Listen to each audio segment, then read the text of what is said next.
Domo, welcome everybody. Today we are playing The Lookouts. A gay yeehaw good old time be a coming for us.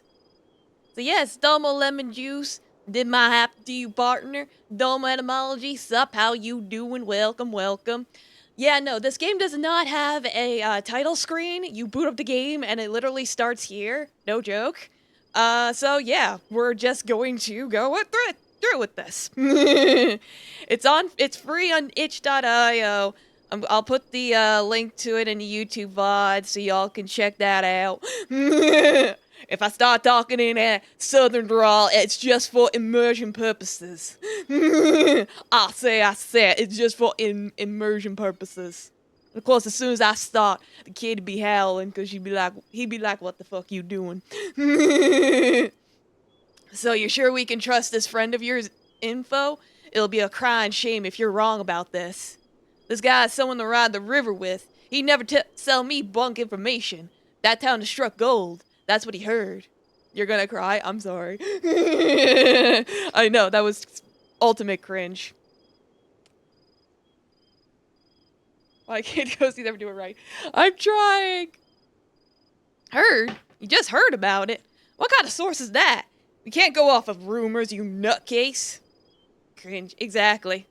But think about it, we'll be living like English kings if we take over a supply like that. What else are we gonna do? The last job was a bust. We got nothing left. Oh boy. My sources? These nuts. Alright, we had some bad luck and are running low on supplies. Yeah, my sources, I made it the fuck up. Exactly. We'll take that town by hook or by crook, and if they don't have that gold, we can take them for what they have and skedaddle. The dialect's the same, though. They try to alter the spelling to make it more like the pronunciation, but it's never right because they never heard anyone talk this way. I know exactly what you mean, Lemon Juice. And I know because I've tried doing it myself. It is difficult. The lookout will go early in the morning and see what we're up against, but I reckon we can bulldoze this burg and have some fun either way. Make sure to bring us back some juicy details, won't you, tomboy? He firmly slaps you on the back. Laughter fills the camp around the roaring fire. Sounds like you'll be riding at sunup to check the town out. You feel it's best to get some sleep. Don't worry about it. The desert is an orange haze. Scorched sands whip up around your horse's legs. The sun hot against your back as you ride towards the town. There's not much to be done while riding. The desert is lonely, harsh, bizarre. Only thing to do is think. Oh yeah, I don't really. All I'm saying is, doubters better pray I don't come knocking when I meet my word count goal. Yeah, if you better hit that word goal count. Hit that word count goal, Lemon Juice. You can do it. You're getting there. You did? Well, congratulations, then. You did it. Confetti. Pachoo. Get some confetti in the chat. You don't like being alone with your thoughts so often or for so long. Or the clap emoji, whichever one. I have a clapping gif. Kind of. It's me flailing, but it looks like I'm clapping. Yeah, that one. There we go. Yeah. You got it. You like being alone with your thoughts so often for so long. But you always are alone as the lookout. Alone being the odd stick of the gang. No one talks to you unless they need something. You daydream as you ride like usual. Flights of fancy of settling down somewhere.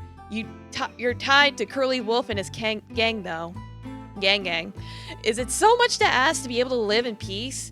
To not have to fight for survival, always on the run? Maybe that's what your life will always be like, gang or not. Let me do a sound check really quick.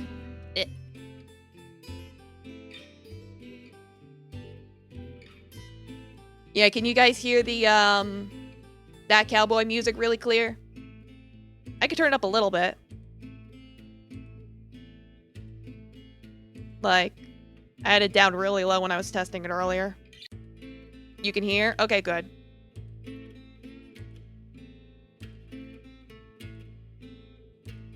Maybe that's why you'll always be gang or not. A haunted outcast.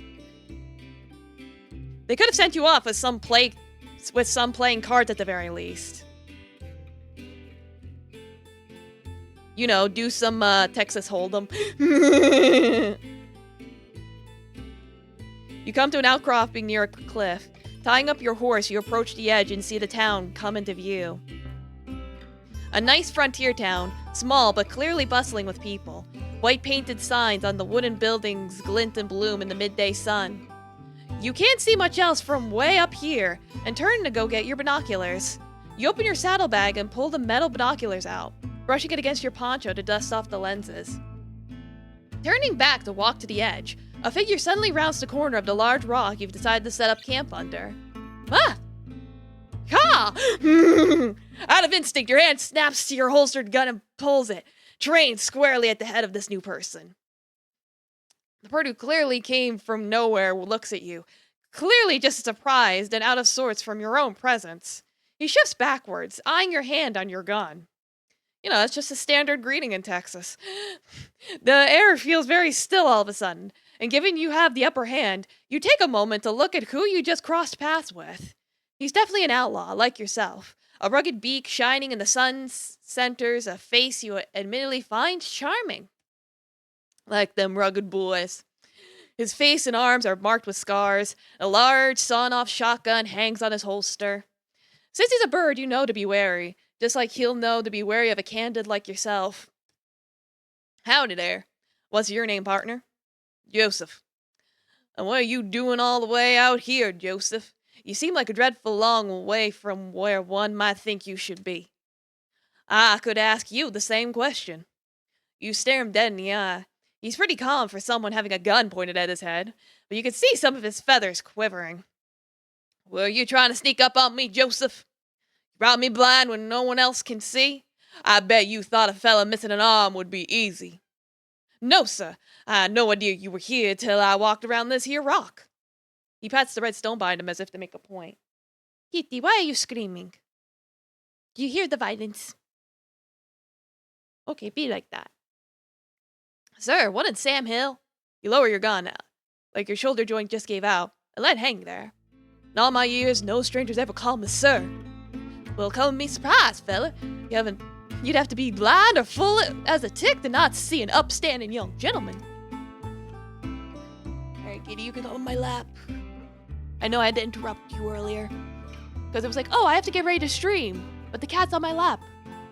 Quite the conundrum. I barely made it in time. Alright, now you're just licking my boots. Dog puts a hand to his chest. Put on the album Legend Imaginary Alpaca from Kohler Wall. That album, Western Swing and Waltz, has both really captured a prairie in a way I don't often hear in music. I will keep that in mind. One secret nice cat pittings. God is my witness, I ain't lying to you. Holster your gun and snore a small laugh. What, Kitty? What's wrong? You don't want to laugh? One off? Alright. Ah. May strike you down as penance then. Oh, Appalachia. Fuck. Sorry, I misread that. What are you doing out here? Picking flowers? The smile drops from his face. He stops short and swallows, like he can't bear to say the next words. I'm part of the Black Vulture Gang. I'm on the lookout here to survey this here burg. That's very forward of you, considering I just had a gun pointed your way. I'm part of the Curly Wolf Gang. I'll be damned, you boys have been all over the West. What brings you right here? Much the same as you would imagine. Rumors of gold. Gold. I love gold. You'd have it just right. Well, I can imagine what my boss might want me to do coming across someone who's sticking their beak in our business. Joseph tenses up, feathers rustled. He understands full well what you mean. Conflicting interests and all. But he's not here. Would be a real waste of a good bullet to use it on you. Is that an insult? Are you trying to make a mash on me? The small jib is enough to make you stop talking and search for the binoculars you threw when you pulled your gun. Turn your face away to hide the blood rushing to your cheeks under your dark fur. But it's not just a stylistic choice. I mean, it is, but it isn't. You dust the binoculars off again and walk over to where Joseph is standing, his eyes keenly trained on the town. Don't need no binoculars then, huh? No, sir, these eyes can see all the faces of those people down there, no problem. Sir, again, maybe it's just a habit of his to call people that. Say, why do you keep calling me sir? I ain't your boss, you just said that much of a polite... You're just that much of a polite suck-up? Blech.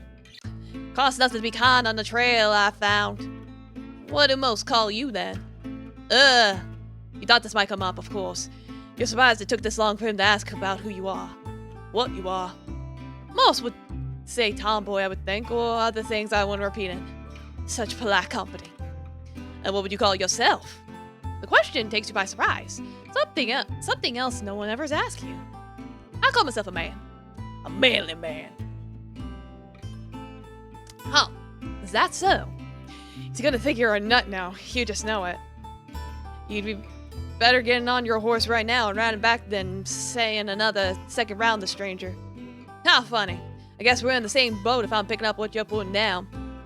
I'd say when the other guys at the camp don't you shove the queer to talk about money. You nodded him, unsure whether to laugh or not. Neither of you seem sure what to say now. Instead, you hold the binoculars to the bridge of your nose and investigate the town, looking down into the valley. After a spell of looking at nothing in particular in silence, you take the binoculars away from your face again, readjusting to the late morning light. You glance at Joseph's keenly trained eyes, then back at the town. You can't help but stare at the clump of a couple dozen or so buildings. You couldn't help but think about the real people's lives going on down there every day. Deaths and celebrations, harvests, prayers. How you were gonna hurt them. How you were both gonna hurt them. Ah, yes, choosing violence. I don't get it. Joseph's voice snaps you out of your staring. Why would Black Vulture want to come here? There's nothing here. No mines in use, no bank, and they sure as hell ain't rich by the look of things. Maybe they've struck a new vein. This is a miner's town after all. But you're right. Something strange going on. Well, two sets of eyes are better than one, right? Want to work together? Watch my back, I'll watch yours. Deal? A huge feathered hand shoots out at you in expectation. You look at his face, and you both lock eyes for a moment. Not sure what, but there's something in his eyes that makes you feel seen. Being looked at rather than through. I told you this was gay! It's right there on the tin! Yay, handshake. You gently grab his hand, and a second winged hand clasps on and gives your whole arm a big shake. Whoa, careful there, don't need to lose another. He lets go and puts his hands on his hips, smiling at you. Hey, come on now, let's get on down there. He walks past you and heads towards the winding, rocky pathway down the side of the valley cliff. You take a moment to look at the town again, walking along the cliff edge to catch up with Joseph, wondering if you could see how red your face had been under your black fur. I wonder if we could see animals blush if they didn't have so much fur. Clambering down the cliff face, the shade of the valley is a welcome change after your long ride in the sun. The climb down is quiet, only a few grunts and gripes, a couple voices of concern from Joseph you quickly waved off. You both approach a wooden sign you spotted a little ways off, swaying in the desert wind.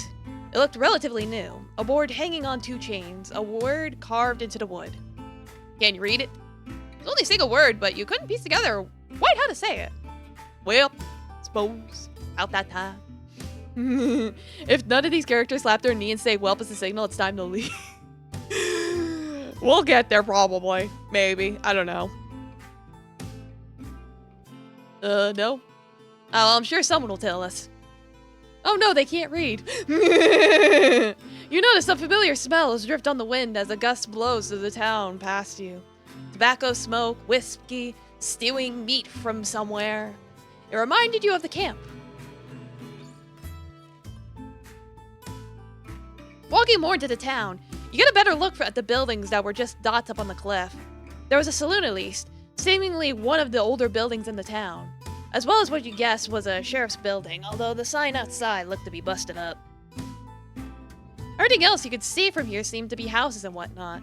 Leftovers clearly made by miners, not built to be sturdy or last long, but had been fixed up to be livable for folks. Clearly the people here like this place, and if they get a whiff of why you're both here... Alright, partner, I say we get any evil eyes we I say if we get Given any evil eyes, we hightail it out of here. Ain't worth getting shot in a place like this. Sure thing. We got Joseph back, remember? You nodded him. We'd best get talking to people. Daylight's burning. Oh, here comes someone now. Doma Poppy Seeds, welcome. How are you doing? Welcome. I hope you're having a good weekend so far. Hope everyone's having a good weekend so far. Yes, Doma. Sure enough, you see a short figure approaching you from the sheriff's office. Yes, have the boys. Enjoy your boys. Enjoy my sad attempt at a Western accent. You hear the pound of a cane on the dirt as they limp towards you with a vigor in their step. When they get closer and the haze of the desert heat obscures them less, you see a smartly dressed old lizard standing before you both. Have a seat, partner. Get you some whiskey. Yeah, exactly. This do be a whiskey kind of vibe. Cane in one hand and a metal flask in the other. Yeah, see, this guy's one step ahead. He's already got the whiskey ready to go. Yeah, it does look cool. It's like, that's what drew me in. It's like, I saw the art style and I was like, oh, this looks cool. That and it's gay cowboys. Howdy, fellas. I'm the sheriff. Welcome to... Wow, okay, never mind. I don't even know how to pronounce that. Clemency. I mustachio a question, but I'm shaving it for later. Pleasure to meet you, Sheriff. Question mark. He gave the lizard an expectant look, waiting for a name. My name's Sheriff. Just Sheriff. That's all you need. Yes, there is gay cowboys. This do be the westerns. It's right there in the title. Well, the title of the game is Lookouts, but the stream title, it says it like right there. We be yeehaw and all that. What do you call yourselves? My name's Joseph, and my associate here is... He gestured toward you and turned to look at you, a subtle panic running across his eyes. You realize that he just realized you never gave your name. What is your name? Sure, we can go with Robin, why not? I'm Robin. Pleasure to meet you. You said this while looking at Joseph, resisting the urge to wink at him before looking back at the sheriff. Boy, I'm gonna be on your ass like I'm a mare. I'm on that mare over there. Yeah, that sounds about right, lemon juice. So what brings you two to our fine town? We're just riding through. Need a rest stop. There a problem with that? Joseph nudges you with his elbow a bit, glancing at his eyes as you can tell he's saying, don't be rude. No, not all. I'm just the closest thing we have to a welcome committee. And it's always nice to see some new faces all the way out here. The showers from the Ram Ranch. This is the most unintentionally funny shit I've seen in months. Good! Like, if it's the fact that I'm trying to do a Western accent with a mustache, good. That's my guess. How long will you be staying? The saloon has some rooms if you'd like to stay tonight. That's an awful kind offer, Sheriff, but we'll be gone before nightfall. At least that's the idea. Maybe we'll like this town so much maybe we'll like this town so much we'll stay. It is many things. Okay. As long as you're having a gay old time. So funny. Anyway, Joseph and Sheriff both chuckle, and Sheriff sighs. Well, you boys let me know if you need anything else. I'll be at home most likely. Will do. Yep. With the tip of the hat, Sheriff turned and started walking back to the building at the end of the road. With the lizard out of earshot, Joseph turns to you. So, partner, what's our plan? You look around the town for a moment, surveying the handful of people walking about, talk to each other around their houses, taking in the warm wind blowing past you with a deep breath. Or a sip of water. We get talking to folks. And what, they just run their mouth about all the gold they found? No, but I reckon the town this size, they've struck something there'll be a buzz about. We ask them about themselves, about the town, some they'll spill sooner or later. Absolutely nuts. The average person playing this game will never see the two sides of buildings that constitutes a little town in the west. Yes, it's very tragic. Alright then. Well, I got a pretty good peep at the place on the way down. We got a saloon just here. We got some sort of town hall over on the far side. We got sheriff's station at the end of the road by the looks. Where to? Go to the saloon? Why not? Let's check out the saloon. I reckon if anybody knows anything about these rumors, it'll be in there. Alrighty then.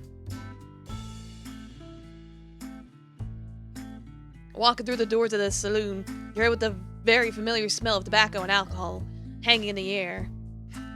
Places out in the uncivilized area of the state still horse pitching posts. Like they are, aren't they? It's like farmers are still a thing. A couple of patrons drink and talk quietly in the corner, not taking any notice of you two. Yeah, they still have horse hitching posts. That is cool, in a way.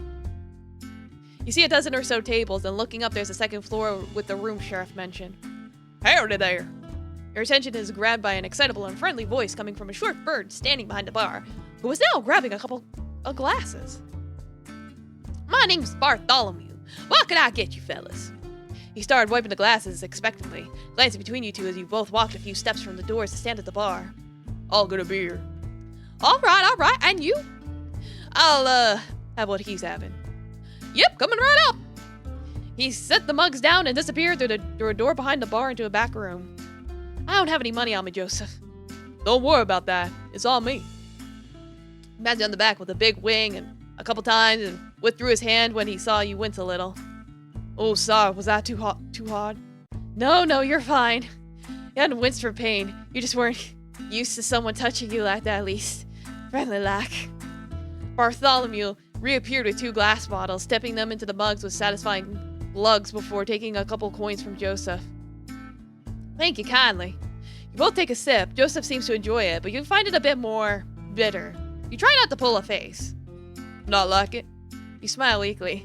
Not my thing. Noted. He winks at you, and you feel your cheeks redden a little. You know, trying to find out your drinking preferences. Wink, wink, wink. So flirty. You both keep drinking while the bartender busies himself behind the bar. The saloon is quiet. A piano sits gathering dust in the corner, seemingly untouched for many moons. Wind whistles through a gap in the saloon doors, carrying the sound of desert insects. So day, huh? You look up from your drink and see he's looking up at the bartender, who doesn't seem to have taken any notice. He glances at you both and realizes rather sheepishly that he's being talked to. Oh, I beg your pardon. So day? No, this is about the usual. It's a lot more lively in the evenings when the sun goes down. Everyone comes here to take a load off. Oh, so you know everyone here pretty well then?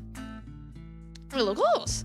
Not exactly a big town. We're a pretty tight-knit lot here. Why is that? This is a mining town, right? These places usually explode with people. God, there's no fucking line as Ross Arthur in Red Dead 2 saying, you know, you look like a lady who once knew.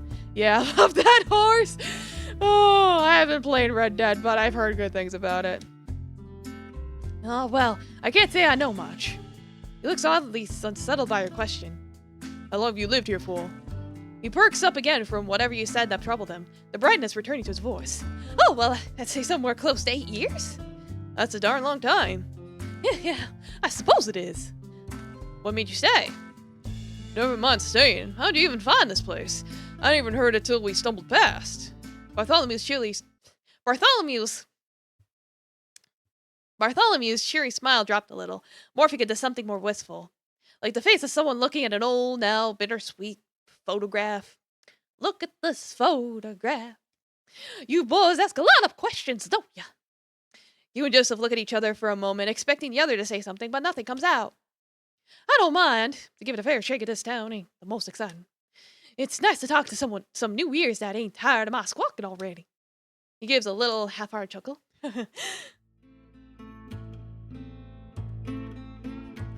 Ooh, PG. Kind of.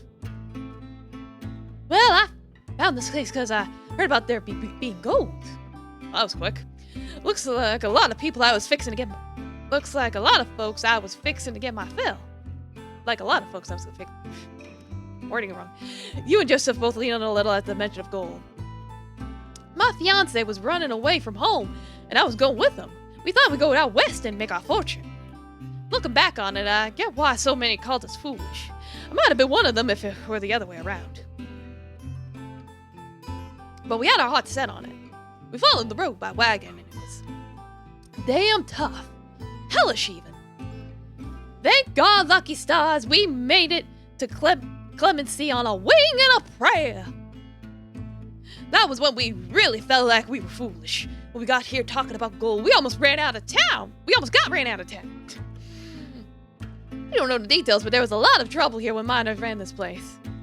No one's been digging for decades now, but word hasn't traveled far enough, it seems, to let us know at the time.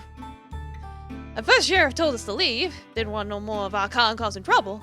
But when Sheriff saw how struck we were, how we had nowhere else to go, how rough the journey had been on us, Sheriff's nothing if not kind. Could see we weren't troublemakers, just wanted a better life somewhere. Not gonna run out of town. He shrugged like there was nothing more to it. With the town's help, we gussied up this here saloon, into something I could run, and the rest is history. I'm glad y'all found something here. Yeah, I can say that for sure. Clemency may be small, but it's something real special if you ask me. So there's no gold here. Bartholomew leaned back against the shelves behind him, crossing his arms. Not as far as I know. The mine's around here somewhere, but I never seen them. This hasn't been a mine in town for a long time, and folks here don't think of it as one. You do well to keep that in mind. He tapped the side of his beak as if to say, if you catch my drift. Even so, I would be interested in the history of the town. Afraid that well runs dry here, but there's others who have been here far longer than I have. You can always talk to the sheriff if you haven't yet. Sheriff made this place what it is today. Want to know something? That's the lizard to talk to. Thank you, Bartholomew. No problem, it's my pleasure. Bartholomew stood up with his lean and stretched his back and arms a little. Slinging his cloth over his shoulder, he picked up a small clinking and rattling box before walking through the back room.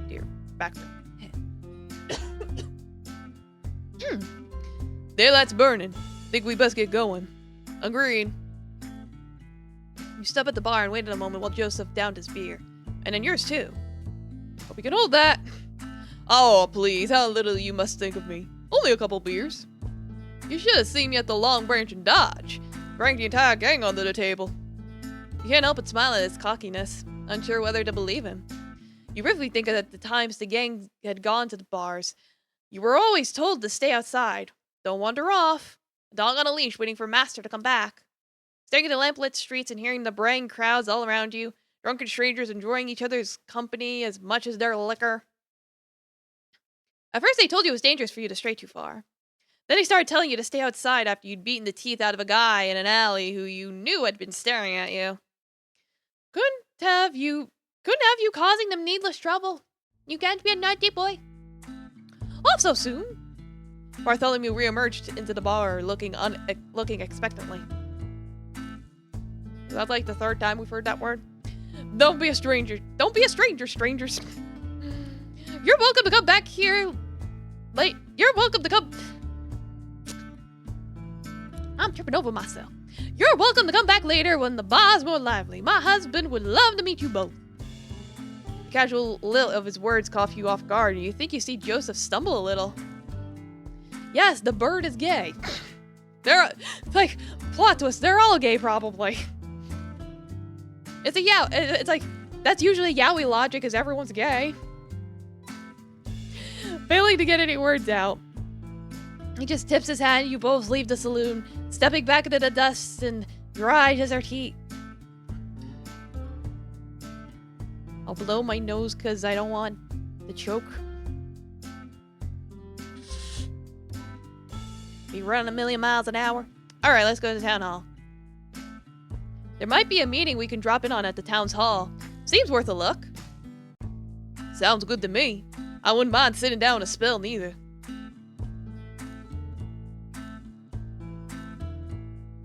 Should probably save it.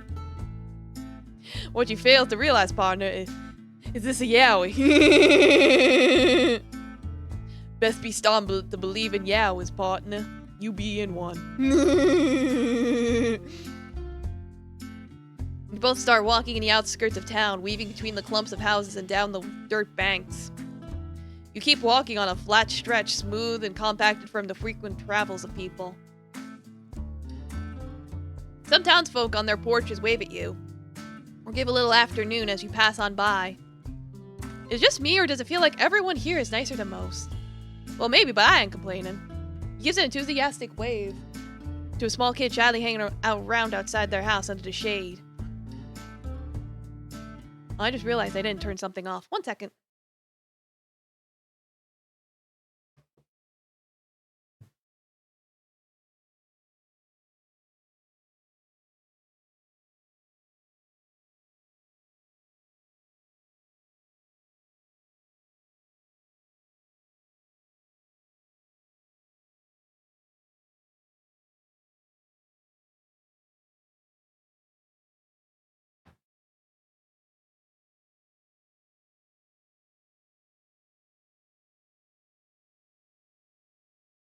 Alright, I'm back. Oh, right, and OBS. It's not OBS. This is on Unity, and for some reason, when I click out, the music turns off too. Alright, we're good. I could get used to folks being nice to me. They not usually? I mean, I don't stray far from the gang a lot of the time. Maybe this is normal. Yeah, I suppose I wouldn't know either. You arrive at the large wooden building you'd been heading towards, noting how similar to a chapel it looked. Joseph walks up the small steps and opens the door with a rattle, holding it open for you. Thank you kindly.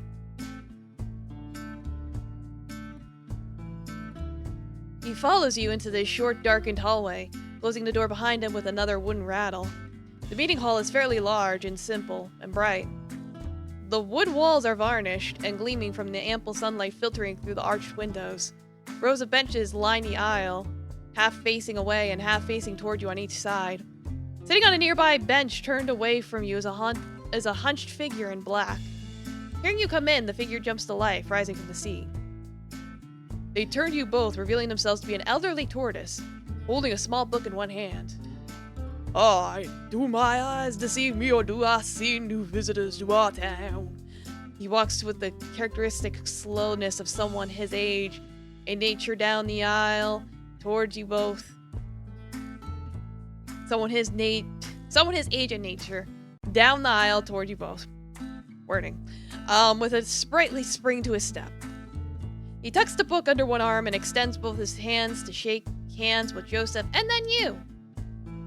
Welcome to Clemency, and to our meeting hall. I am Jacob. What might your names be? I am Joseph, and this here is my associate Robin. Pleasure to meet you. I assure you the pleasure is all mine. It's been a good while since we had fresh faces around here. And now you'll have to excuse me, but I have some business to attend to quickly. Feel free to sit and pray here until I return if you so wish. Before you can ask many more questions, he shuffles between you both and out the door. You and Joseph look at each other quizzically. Praise the good Lord, exactly. He's got that Bible. Sitting down on the nearest bench together. What'd he say? Sit and pray here? That's what I heard too. This is a meeting hall for prayer? The meeting house of God? I don't get it. You can't help but smile at his musings as he looks around the room, looking into the rafters of the building before turning back to you. You lock eyes with him, staring into the honey gold and brown streaked rings of his keen gaze. He smiles at you coyly and looks away, readjusting in his seat. You realize you were holding your breath. The most cliche line ever. Correct line here. Me and the big man upstairs ain't on speaking terms. Yeah, right? You sit up on the bench more too. The hardwood on your back reminds you of church days. All the fuss and protest against your mother about your Sunday best. You don't miss the frills and laces at all. You do miss singing hymns with her. She had a beautiful voice. I don't remember the last time I prayed. Don't cross my mind very much. Can't say you're missing anything. All the good it'd do you. Not a believer? I don't want to blaspheme, but God's done a whole lot of jack squat to help me all my life. See, there you go, Lemon Juice. That he basically said that. Ain't on speaking terms. Don't really feel like praying to someone who doesn't care about me, or anybody like me for that matter. Which is why I wouldn't have pegged you for a devout man. Joseph laughed a bit, almost mocking the idea. No, I don't think anybody could accuse me of that. Not with some of the things I've done. But I still pray. Only the Lord knows if he's listening. But it helps remind me of what's important to me. A lot of the time I just pray for family. Hope they're doing fine. I hope they are too. There's a momentary silence between you, like the subtle shift of coals, the long burning fire, now snuffed by the door rattling open again. You look behind you, and sure enough, it was Jacob shuffling in. He grabbed a broom and briefly swept some dust he'd tracked in back outside before closing the door with another rattle. Yes, pegging. Forgive me for the delay. I hope I haven't kept you two from your business. Don't worry yourself, we're doing just fine here. He leans into and nudged you playfully. Good. Now how may I help you, gentlemen? The word catches you off guard a little. The way it trips off his tongue so easily. No bitterness or mockery. Joseph seems to stall for a moment before a little weary face. No, it's weary smile. Weary smile returns to his face. He just sitting in a seat turned to Jacob, who had now taken a seat facing you on another bench. Well, we're just passing through, but I'm curious. You mentioned something about prayer? Ah, yes. Well, yes, of course. You must forgive me. I'm clearly far too used to the usuals of the town. His slow drawl of words is comforting, like being told a long-worn story by a grandparent. This is the meeting hall for friends, Quakers, if you will. We're a largely Quaker community here in Clemency. Quakers. Oh yeah, there's a lot of you folks over in Pennsylvania and the like scene there. Yes, indeed, that's true. In fact, this is where I hail from. But I must admit, it's been a long time since I last visited. Sorry, I gotta say I'm at sea here. I've never even heard of Quakers. I can't say I'm much more enlightened myself. I don't know nothing about them. You both turned to Jacob expectantly. Well, what's the simplest way I can explain our beliefs? He fell into deep thought for a few moments, eyes staring into the middle distance before coming back to life. We believe that of God in everyone, that we all have a inner light that guides us. Yeah, they're fucking Quakers. It do be that time period. We don't perform sermons or sing hymns. Instead, we pray in silence together. There are no guidelines as to what you should do, other than try to connect and listen to the light within yourself. We also very strongly believe in pacifism and do what we can to promote peace. He did say he was from Pennsylvania and moved out west for the gold, so I'm assuming this takes place approximately during the gold rush. I'm not sure. I don't know if the gold rush overlaps with the cowboys. I forget. I'm pretty sure it does. Like, I'm pretty sure that is what established the West, was the gold rush. Denouncing all forms of violence and the degradation of our fellows who walk the earth with us. It's important to respect the light of God within everyone. That's certainly how I see it. That sounds nice, but, well, things don't have to work that way, in my experience. Jacob smiled wisely. Likely have you heard the same sentiment many times before. Yes, there's certainly some that adhere to it more than others in town here, but it's always been an important tenet of our community. So everyone in this town are Quakers? Well, yes and no. Many of us are, but some of us more so just adhere to the same principles and ideals of non-violence and so forth. So no guns? You're telling me you got no guns? Quakerism isn't enforced, but it bonds this community. Huh, interesting. What about old Sheriff? What about Sheriff? With the pacifism and whatnot, doesn't seem like it'd be easy. Oh, well, yes, I see how you might suppose that. Sheriff cares about keeping the peace, but isn't solely responsible for it. We all are. It's what made this town so easy to keep going. Me and Sheriff see eye to eye on many things. So you and Sheriff have been here a while then. Did you found the place or something? you'd have believed it by the tourist's age. He could definitely be as old as this town. Ah, no, you flatter me, for I am not quite that pioneering. But I have indeed been here for a long time. If you'd indulge me, I could tell you a little of my story. Please do. And make sure to include the part about some gold. Jacob nodded, again drifting off into thought for a moment before coming back with his words. Oh cool, another CG. As I said, I'm from Pennsylvania. During the height of the gold rush, okay, I was right, with so many heading west, many Quakers thought it would be of benefit to follow. I was much younger then, much more eager to get on the trail and spread the ideals of the Friends.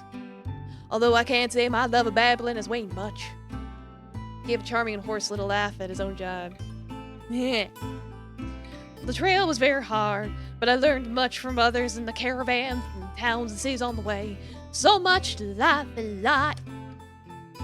I arrived in this here town maybe more chipper than I had left, but it was not meant to be. His expression softened, drawing into himself, emotion failing to find its way to his face. I loathe to speak ill of my fellow man, but when I arrived, this was a godless place. The miners had little care for each other. I don't know, we'll find out. Good question. Like, very good question indeed, Poppy Seeds. Be it out of greed or desperation, those were consumed by their need for gold, even those who had their fill. The whole town was tense and unpredictable. Arguments, even violence would erupt whenever something valuable turned up. A new vein, gold in the river. They did whatever they had to get what they wanted. The night I arrived, they told me of the so-called savages that used to reside here. Very little makes my blood boil, I tell you boys what, but the way the miners talked about those Indians. Ah, Domo Miss Seneca, welcome! Thanks for the gifts, thanks for the subs. You've been doing 10 months, my goodness. Time flies. Let me give you a shout out. How you doing? How's your face? Spelling your name right? No, I'm not. Yeah, he's talking about the Indians. Yeah, Doma Seneca, how's Shibuya Scrabble treating you? I'm also reading a visual novel today. It's like, I remember playing Shibuya Scrabble a long time ago. It's a very slow game. So hopefully it's working out for you. I say out here I'm straight, but who knows when push comes to shove. Yeah, right. Like we do what you gotta do in the Wild West. How happily they told me stories about the ways they drove them out. Unspeakable things. Things I dare not and would not want to repeat to anyone. I tried explaining the Friends' way, how even the savages, as they call them, had the light of God in them. How we were equally important in the presence of God's light. It was fun. Did 13 hours by mistake because I thought the ending was sooner than it really was. Well, it's good. Well, it sounds like you finished it then, so that's good. But yeah, no, it is really long. I do remember it was very long. Could be long. That the people we share on this earth with were not our enemy. They had no care for my explanations. They had no care for the needs or lives of others and themselves. They made me wonder how Quakers past had convinced people of the evils of slavery, of the importance of peace, building bonds instead of destroying one another. I lost hope. I thought maybe things had changed so much, perhaps this was people's limit. Tolerance of those who could get in their way was no longer an option. Or perhaps I was just a failure, unable to convince a single soul of giving a damn.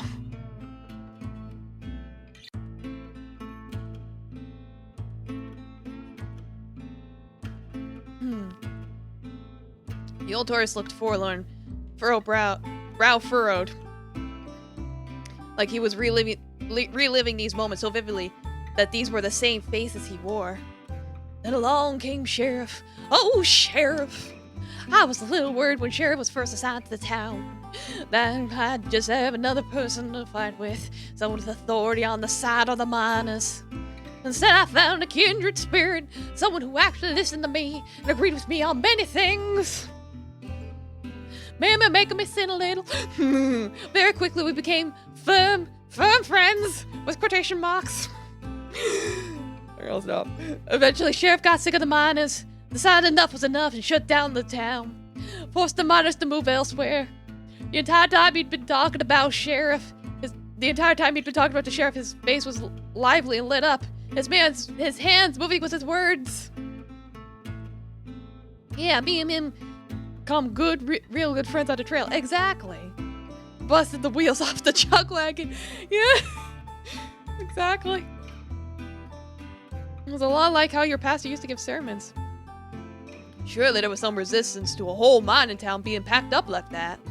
Of course, but Sheriff did what's right. That's the way the sheriff's soul is set. I felt buried by the weight of the town's hate. Their convictions like stone walls I could not scale.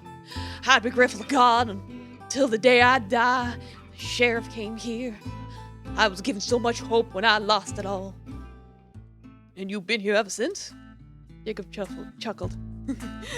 Yes, we have. Only a handful of us stayed, and after the miners left, it's hard to know whether this town would still stand. But we felt sure we could find more people who cared, as long as we worked together. More people like us. Yeah. His words hung in the air, gazing around you, Joseph, as Jacob settled his gaze on you both. I'm having a bit of lord in me. Excuse me. I'll drink some water.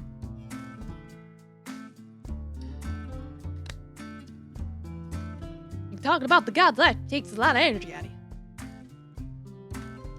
So those mines are still around? Huh? A lot of mining towns die down because of the gold drying up. But if the miners just left, I guess there's still some here.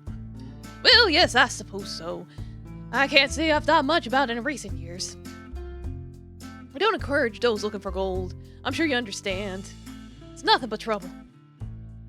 His warm gaze turned somewhat steely.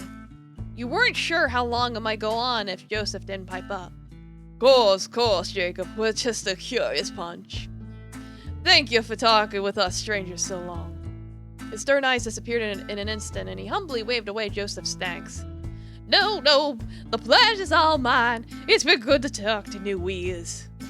If you'll excuse me now, I must get this place tidied up before today's meeting.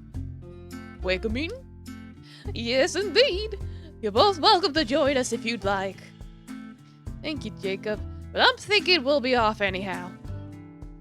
You all stand, stretching and shaking off the stiffness from wings and tails and legs. Them wooden benches ain't so comfy. Go well and keep the light close to you. You both nod and leave through the same rattling door as before, catching one last glance at Jacob starting his chores before you close it. Quite lively for a turtle. Joseph stands with you for a moment in the porch of the meeting hall, looking off into the town. What are you thinking? Well, we know that these folks ain't gonna put up much of a fight. Maybe some of them, but there's definitely gold here. Somewhere. Joseph had no real emotions playing across his face, but he was standing much more still than you had seen him before. Like he was trying not to breathe. Come on, we got more people to talk to. He exhaled sharply, the feathers on his beak next to his nose holes fluttering. Yeah. You walked past the houses of people like before, but didn't feel like waving back. Like it'd be awkward later when you have to shoot them down. Like hopefully it doesn't go to that, but I'm just saying.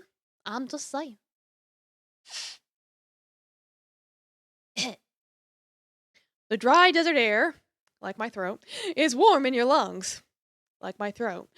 Blazing afternoon sun bakes the ground beneath you as you walk near the edge of town again. Your throat feels tight, yes. Feet sore, not really. I will hydrate, yes. There we go. There's a gentle pounding of blood in your head, accompanied by a familiar piercing ache. Everything seems hazier than it usually is. Thoughts are swimming. You're fine. Just keep walking. You almost went with Joseph as he stopped short, looking around again, searching for anything you might have missed. You look as well, but the sun seems too bright somehow. You look down at your feet to shield your eyes, staring at the tiny dunes of your footprints in the dust. Alright, so where to now? I think there's only one place of interest left. You heard what he said, but it didn't quite stick with you. Yeah, sure. Should we get going there then? Again, hearing, but nothing stays. Your thoughts feel like just caught fish wriggling from your hand. Head empty, only fish. Uh-huh. Alright then, let's go. Yeah, let's keep moving. Joseph starts walking away and you follow. You try to follow. Your feet move, but they don't land where you want, and you stumble a little. Joseph looks around at you as you stand there, staring at your feet again. Hey, what's the matter, partner? Huh? Oh, well, I feel a little dizzy. You doing all right? Didn't say anything. He places his hands on your shoulders and twisted you to face him, looking down into your face. Oh, yeah, you're looking a little sick there. Let's go sit down a spell. He started walking with a hand on your shoulder, guiding you over to a ledge with the shallow drop you both could sit on and hang your legs over. You felt better sitting down, more stable. You heard a rustle of Joseph, unclipping something from the back of his belt, seeing him pull a round canteen between the two of you. When's the last time you had a real drink? Must be mighty thirsty if you're feeling that dizzy. See, kids, this is why you have to stay hydrated, especially when you're out in the fucking desert! Of course. How could you have forgotten? You've been riding and walking all day but hadn't had a drop of anything since you set out. Yeah, even when they went to the bar, we didn't drink anything. Joseph took our drink. Because we didn't like it. Although you weren't sure what Joseph had brought with him. What's that look for? You think I got a liquor in here? Nice little bit of whiskey? He chuckled a little and screwed the cap, letting you smell it a moment before taking a long gulp. Just what, see? Get it down on you before you collapse on me or something. You sheepishly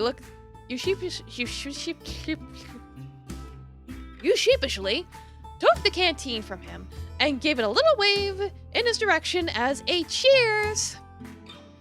You tilt it to your dry mouth and take deep gulps for a few seconds, licking water drops hanging on the edge of your lips after.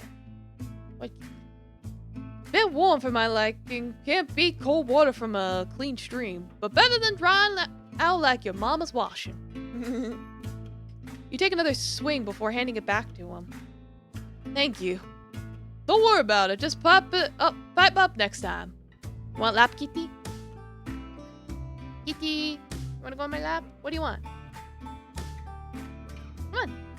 There we go. All right, to one synchronized cat things. I'll sit there because you didn't say anything. Sorry, it was just, we have a job here. Didn't feel like I could waste time. Pshaw, didn't even make time to sit down and drink. You're unlike most I've met. Of course, Kitty wants hugs. We'll put a snake in your boots anyway. You gotta slow down a little. Maybe. I mean, what'd you do to relax when you're off the job? Relax? Yeah, you know, relax. Unwind. Take a load off. Choke the chicken. But not me. I'm not into that. I know what you mean. The question just caught you off guard a little. You weren't sure how to answer. You'd never given it much thought. What do you do to relax? The gang is always busy with something. Traveling, hiding out, making trouble. Not a lot to do. Not do anything. Oh, well, I guess I play cards sometimes. Mostly just solitaire. Respectable. You win much? Nope. Ain't about winning anyway. Just helps to pass the time. Well, I don't know what you mean. Me and the boys usually play some rounds of cards, sometimes betting. Although some of them are some real sore losers. Sometimes these are just let a win and avoid the issue. I beat one of them at poker 5 times in a row, and I swear, the rest of the week he was giving me the eyes. Found my hat full of apples one morning, too. But I think it was just to scare me. At least I hope it was. Ha ha ha ha ha ha. He gave out a loud guffaw. The real understained kind that made you doubt a second if the canteen was really just water. Maybe it was vodka. Was vodka around? Was that a thing? You had a nice laugh, you thought. Someone actually enjoying themselves. Maybe it was just nice to hear a laugh that wasn't done by you. Vodka's been around forever, gamer? Okay, I wouldn't know. I never looked into it. You a gambling man? A flutter in your chest at the end of the ribs. Not really, never had much to gamble in the first place. Always seemed like a waste. I can respect that restraint. Save just in case. Because I think there is a mini game. Don't always have to be about money, mind you. When I was younger, me and Pa used to... He stopped for a moment, thinking and scratching his neck. His train of thought slowed by some forgotten memory. Daffy, why are you shoving your face into my armpit? You weirdo. You're weird, but I love you. We used to play cards after dinner. Yeah, he's got a lot of weird fetishes. Don't you, Kitty? You're such a degenerate. We used to play cards after dinner, and a lot of days when I came home, I'd bring pebbles from the river. I always liked how smooth and pretty they looked. All sorts of colors and shapes, all of them different. We kept them on the mantelpiece, and when we played cards, we bet with them. He always won, but it was too much fun for me to ever be mad. I think he let me win, though, when I was betting big and was going to lose one of the rocks I really liked. He always knew which ones were my favorite and never wanted to see me cry. What? Do it that way. I couldn't think of any other reason he would have lost to me. Suppose I ought to thank him for teaching me. You weren't sure what to say, so you gave him a soft smile. Family could be so complicated. You didn't want to say the wrong thing. Oh, you know what? He dug into a pocket and produced a tattered-looking packet in his hand that he recognized to be playing cards. How about some... I know how to say this, but my brain is not working right now. Font and You played that before. We could bet with the... He twisted around himself, looking for anything you could use as stand-in betting chips. He saw his eyes settle on a small pile of rocks for a moment, but instead noticed a stray feather barely holding onto the back of his hand. He plucked it and placed it between you both, twisting how he sat to face you better. We could bet on this feather. We'll do a first to 5, you get it if you win, and I'll keep it if I win. You swiveled yourself around to sit cross-legged and face him. Didn't know you were so desperate to gamble, you use your own body. Hardy har. Just thought it'd be more interesting than rocks. Well, I thought you were a rock lover, Mr. Rock Collector. Take them on the open road, your own little rock circus. A real Barnum. They're minerals. Joseph couldn't help but smile. Domo MW, welcome. How are you doing? We are doing cowboys today. We're looking for gold. It's the gold rush. How are you doing? I hope you have a good Saturday. Joseph couldn't help but smile, even through his fake pouting at your teasing. I don't know if J.H. Barnum was quite the same ring to a if J.H. Barnum has quite the same ring to it, frankly. Playing some pen and paper horror story? Oh, that's cool. Yeah, we sure are doing cowboys. Yeah. J.H.? Yeah, as in Joseph Harrier. My initials. Oh, of course. You know how to play? I'm pretty sure it's just 21. Yep. Alright, let's play. Like I said, first to 5 wins. Alright, you've got the ace of spades, 9 of diamonds. You got a total of 20. Dealers face up. I'll stand. Yeah, by all means lurk. Thank you. Love me my lurkers. And he's got a 14. Gets 19. So I win that round. You got the 10 of spades for 13. Hit me. Hit me again. Fuck. I'll stand.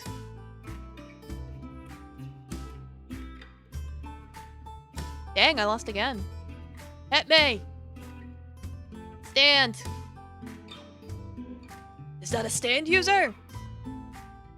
Alright, I win that one. Hit me. Ooh, that's a tough choice. It's 17. Hit me. Fuck. It's like when you get into the upper teens, that's when you have to make a very tough choice. I'll stand. Let's see if he can... Darn. He's probably gonna win. Hit me. Yep. Well, I tried. Sorry, bucko. House always wins, eh? Oh, well, it's still a game of luck. End of the day. Well played, sir. You picked up the feather, but your surprise held out to you. Here, take it. But you won. Well, I don't have much use for a stray feather, do I? Got plenty of them anyway. They're literally all over my body. You keep it. You took the feather in your hand, twisting the smooth quill back and forth a couple times between your thumb and forefinger. What, Kitty? Are you done? Or what? He's so shitty. It was thin and tapered in the color of coffee. Coffee? Like black coffee? Thick and uneven straps of cream. Wide ran all along from the middle. Okay. Thank you, Joseph. Don't mention it. He pocketed the feather carefully. We should probably get back to it. As long as you're happy too and can stand steady, then I'm ready too. You swung yourself out onto your knees and stood up with a sprightly jump. Alrighty, let's get a wiggle on. Yes, sir. Sheriff should know something, surely. Yes, sir, I doubt we're the only ones who've come looky-looing before. Looky-looing. And Sheriff did say to come find him if we needed anything. You walk in the same direction you saw Sheriff leave. Down toward the closest edge of town, or what might be considered the main street, or this town bigger. Sheriff's office is modest, one of the smaller buildings in town, a short square, stone block with barred windows and a lopsided wooden door. As you get close to the squat building, Joseph slows down and raises an arm to your chest to slow you as well. Kitty? Kitty, that's my bottle cap. I dropped my bottle cap!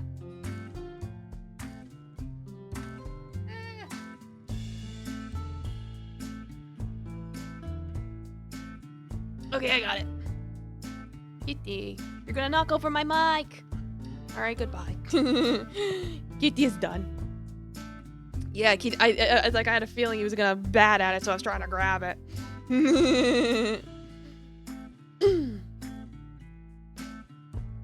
Okay, Bond, now what's the plan here?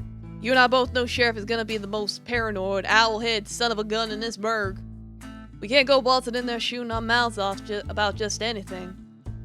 Yeah, you're right. All we really need to know is if Sheriff's gonna put up a fight. So I feel like they're not your usual lawmen. You look around thinking for a bit. Two halves of a tattered sign swinging in the wind are on shattering chains in front of the building. It seems that it said Sheriff once, and the edges of it had the remnants of bullet holes. Shattered and charred wood. Let's say we tell him what's really happening. To call Joseph's face incredulous at that moment would have been an understatement. He scoffed a little out of curiosity, rubbing his chin with a feathered hand and trying to think what you could mean. What are you saying? We admit we're here acknowledging the corn? Sort of. I think we can tell the sheriff that there's outlaws coming, and word like about the town. That's a dangerous play. Look, sheriff is gonna have a good idea why we're snooping around if we don't have a simple, honest reason to throw off the scent. It's easy to lie when there's some truth to it. Joseph rubbed his chin again and sighed. I think so too, but still I can't help but feel jumpy walking into the lion's den. You know what he meant. For people like you, a sheriff's office was never where you wanted to wind up. That's like jail. Walking in the office together, Joseph ducks to clear the doorway. You find the inside to be much more well kept than the outside, which had clearly seen some wear and tear in its time. Sunlight and dust in equal measures came in through the windows. Landing upon the desk of Sheriff, who was currently rapidly filling a piece of paper with a pencil in hand. After you close the door behind you, you both wait for a few seconds for Sheriff to notice you. Before you can politely knock on the closed door for attention, Sheriff raises a finger on a pencil holding hand to ask for a moment's more waiting. Words. This was followed by a hasty scribbling into the end of the piece of paper, before the pencil was thrown onto the desk with little regard. Two keen eyes landed on you and Joseph. Howdy there, fellas. Thought I might be seeing you again. Howdy again, Sheriff. Now what can I be helping you both with today? Oh, well. Joseph turned to you. Locking eyes, you saw the slight wild panic of someone caught in a trap and looking for a way out. You protect this town? Sheriff looked miffled, not sure how to respond, like someone had just asked if the sky was blue. As much as anyone else who lives here, yes. What does that mean? I thought you were a lawman. Sheriff regarded you with some annoyance, still seemingly puzzled over what you were asking. I think I see the confusion here. I'm not a lawman. In fact, I'd say I'm not a man at all. Or a woman. Sheriff kept looking at you both, trying to gauge reactions, whether you could be trusted. You guessed. My name is Sheriff. That is the moniker I've been chosen. I'd ask you kindly to refer to me as so. Or not at all. Joseph tipped his hat politely. Not a problem, Sheriff. It's like, what's your gender, Sheriff? It's like, name, Sheriff, occupation, Sheriff, gender, Sheriff. Takes their job quite seriously. Do you run this town, then? That would be a no. I'm a founder, you might say, but I don't solely run this town. You boys are asking some real strange questions. Is there something I ought to know? I just realized now that the images are like... not animated, but like have that little scribble effect. It's pretty cute. It's subtle, but cute. Wife, sheriff, mother, sheriff, child, sheriff.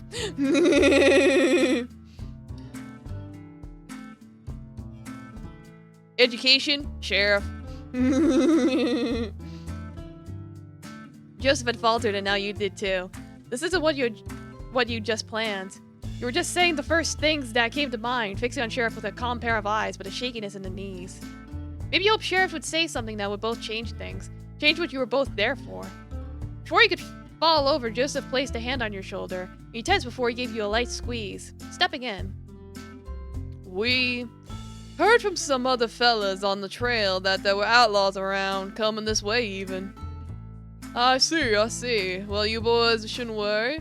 We know how to care of ourselves in clemency. We don't get trouble around here often, but we make sure to run them off before anything starts. So you've been here a while then? Yeah, ages. How'd you end up living here anyhow? What's the story? You said you're some kind of founder? Don't get it twisted now, I'm not really a founder. I'm, well, hard to explain. I used to be a marshal. Previous occupation, marshal. Got sent here some, 30 years ago already? And I liked it so much, yeah. And you liked it so much, you stayed.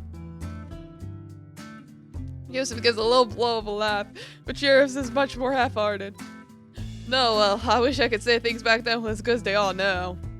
Sheriff stood up, grabbing the cane by the desk that thumped softly as Sheriff started pacing a little through the small office, stretching stiff legs. He's old. You boys know this used to be a mine town, right? Of course. Well, I used to be the lawman of this mining town. Greenhorn out on their first assignment, trying to keep the peace here. What a joke. The miners had it out for each other. There was nothing but bad blood and gold fever. I learned all too well during that time what it looks like. Gold fever in the eyes. And what people will do to satisfy it. That town was a constant powder keg, and I was only one marshal. Felt like there was nothing I could do. Felt like I needed to do more. I needed to do something to calm the place. Ask the marshals who sent me. They don't give me a hoot. If anything, they tell me to keep hands off, let them figure it out for themselves. Shoot them if they a step too out of line. Alright, rest well, lemon juice. We'll definitely have a gay old time. That never sat right with me. If there was something you should know about me, about how I conduct my business and take care of this town, it's that I care about justice. Real justice. Not the justice others suck up to, claim to care about. I learned very quickly that the law is not about real justice. Sheriff punctuated those words. Justice, said with such fire, with bangs of the cane on the floor. Justice! The law to the marshal is not, the justice I recognized. Why I took on the name Sheriff. I wanted the name for myself. They didn't deserve it. I know, strange, I know. Thank the Lord, much good he's done to me that I met at least one like-minded in that town. You mean the Toidle? Ooh, CG! Sometime in the winter, we had a caravan arrive in town. People who had been traveling long across the trail, needing somewhere to stay for the spell. Had some to sell as well, furs and such, anything to help get by.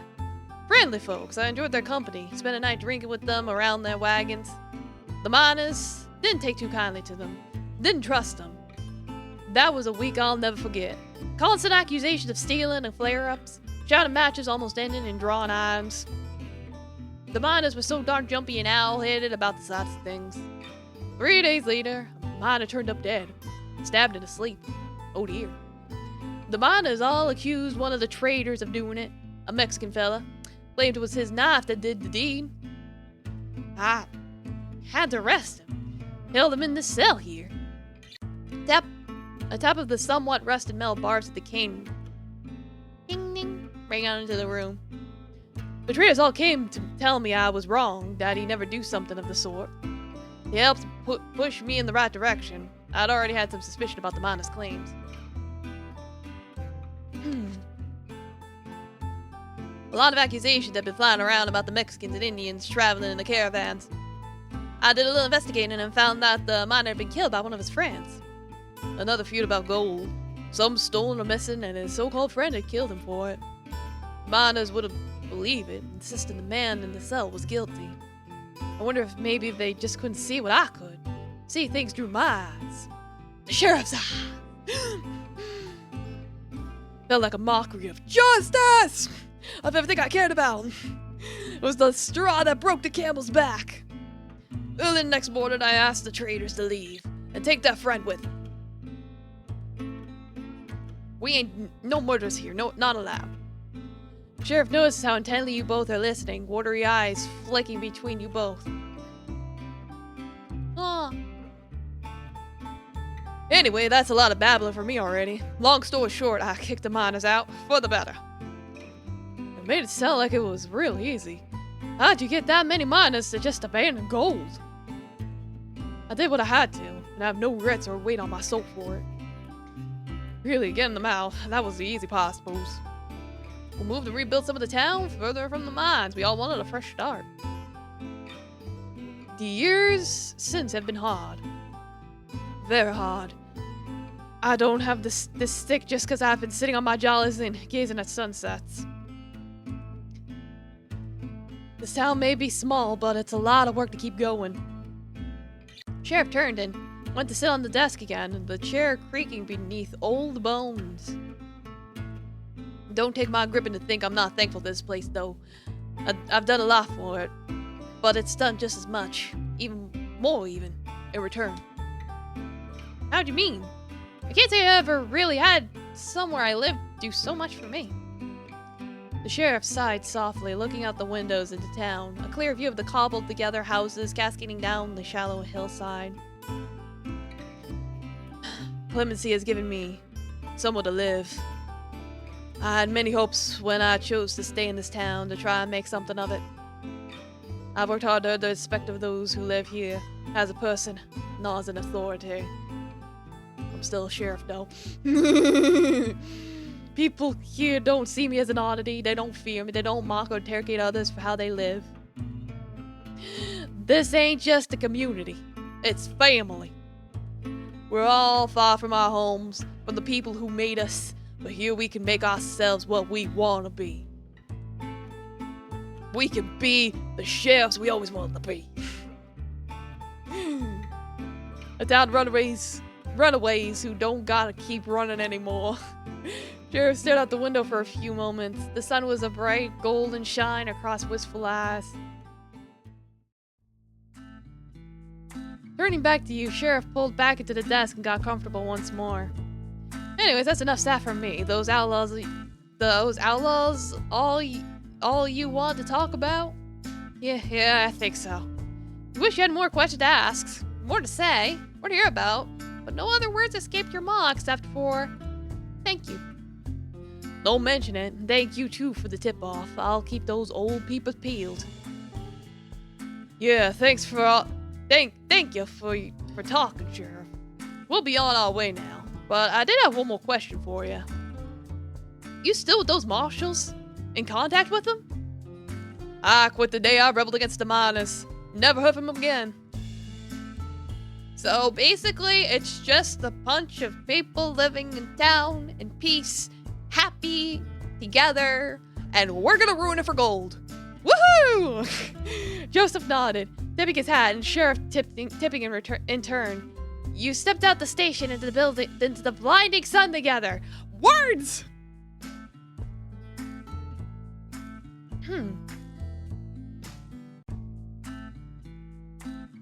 Yeehaw. Walking back to the edge of town, on the other side from the sign you now knew read Clemency, you both sit on the edge of a little hillside slope, kicking dust up on yourselves as you settle on the rocky crevices. I think that's all the useful places of interest here, unless we want to go knocking on folks' door asking for gold. I think we've disturbed this lot enough for a day. Your resting hand becomes restless as it brushes against some dry desert grass, entwining it between your fingers, slowly pulling it from its roots. So what did we actually figure out? Everyone here is kind and mostly defenseless. I think pacifist is the word.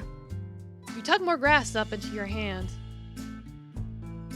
They can maybe fight off some bandits, but no officers are gonna come help, and they ain't gonna do much good against a whole gang. And there is gold here, somewhere, in some forgotten mines no one's seen for decades. Well, it's gotta be around here. This is a mine town, for Pete's sake. How far could it be? You shrug. Sheriff said the town was moved. The mines could be anywhere now. Maybe it really was just rumors. Maybe there's not really anything to find here. I think you know as well as I do these folks were antsy. Friendly as well, but gold gets their hackles up. Someone has to know where the mines are. You knew he was right. You knew how to read people well enough. Joseph stood up, gazing out across the landscape of the town and beyond, searching toward the horizon. Gonna use those special eyes of yours, bird brain? More than you chasing your tail, mutt. Ha ha. He looked at you for a moment with a smirk, and you smirked back. You rolled the grass in your hands between your fingers, squashing the reeds of it together, dropping seeds in the sand. I ain't seen nothing. Goddamn son of my eyes ain't helping neither. I don't know if Bartholomew would help out. He was maybe the most friendly one out of the bunch. Sheriff didn't even talk about the gold, because Sheriff knows how to keep the town safe. You look at Joseph, his puzzled face squinting in the sun, looking down at you. Looking back out into the desert. The sun sits between two rocky outcroppings in the distance. A light bulb plucked from the sky by unmoving fingers. The light of God! It'll start getting dark soon. Sheriff knows where the mines are. Bartholomew said he never saw them, and Jacob was never a miner. He had no reason to go to the mines. What? So he never saw them? That don't make sense.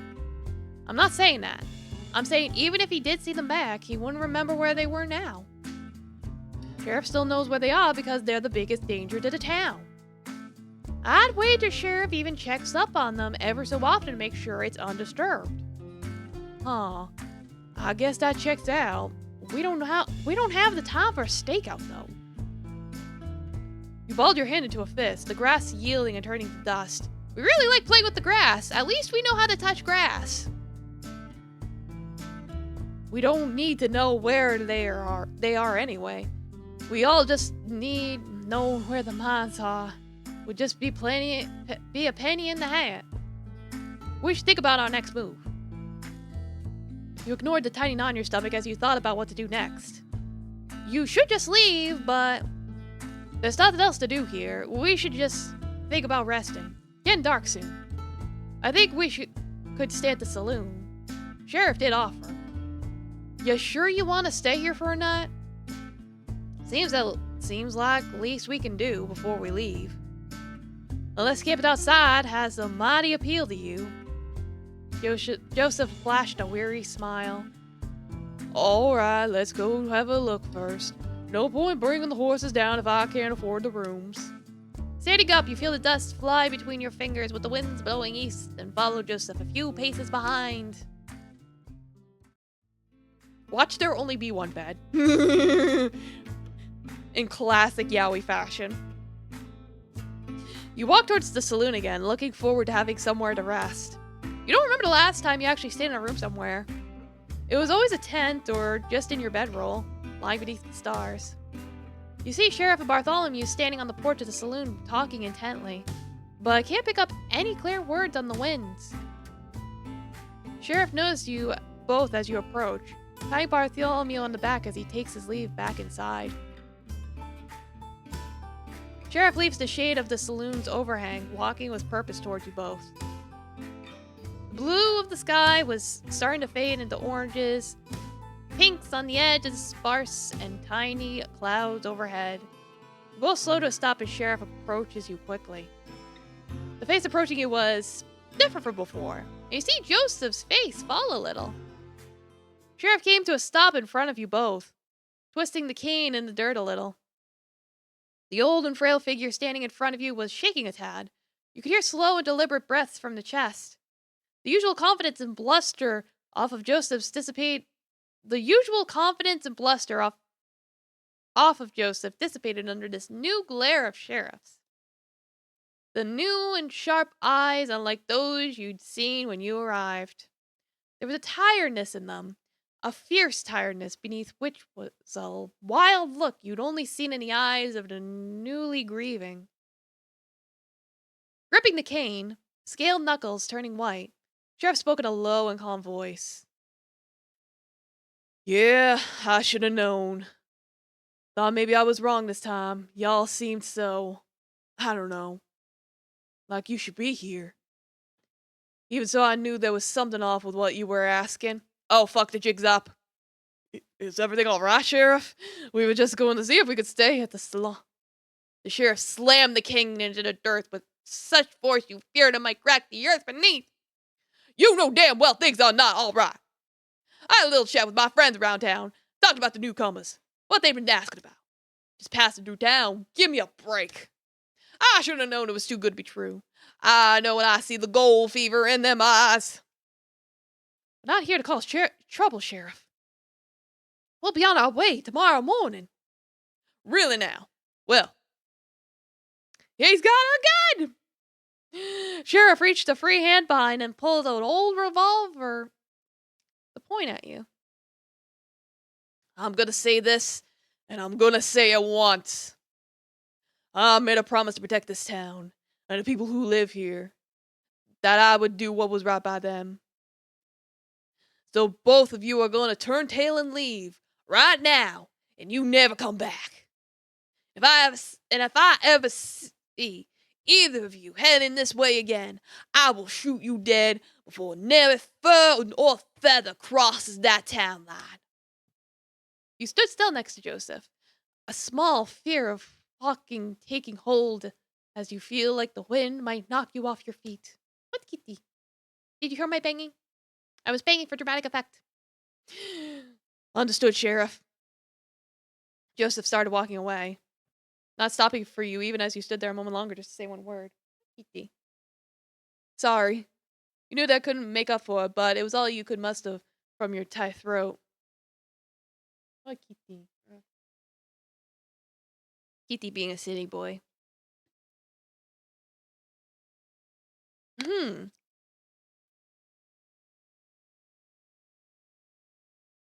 You turned quickly uh, and walked away after Joseph with your head down.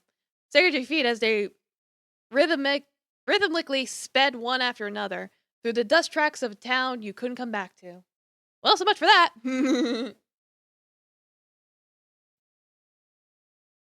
The climb back out of the valley was quiet. The wind was the wind was the only noise to reach your ears, no words coming to pass between you and Joseph. Only the occasional meeting of the eyes when he looked to make sure you hadn't fallen behind.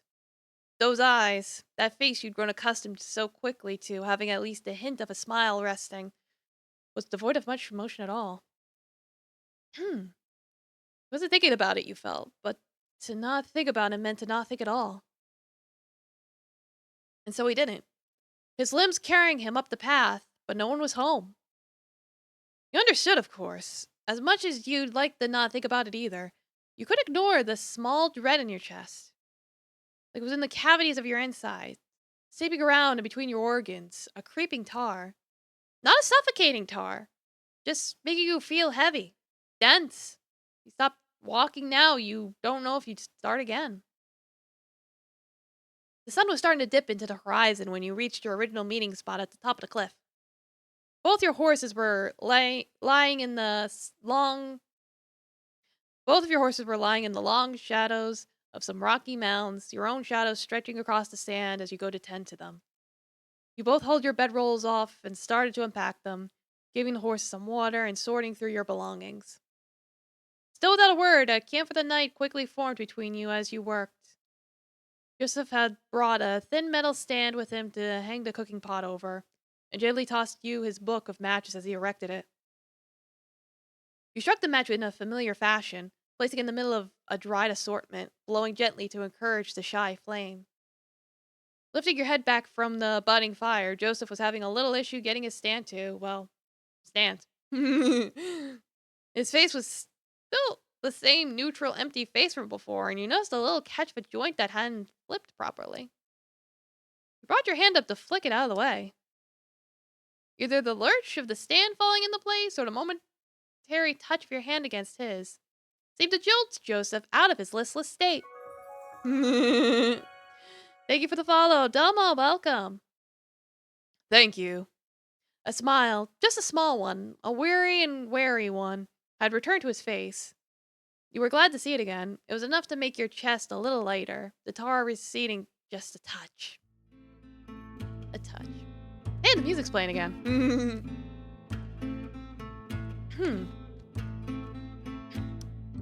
Work with me, throat. With the fire lit, a modest plume of smoke started bellowing into the sky and scattering in the fading sunlight. Joseph got up momentarily to rummage in one of his saddlebags, coming back with a tin and some bundled cloth.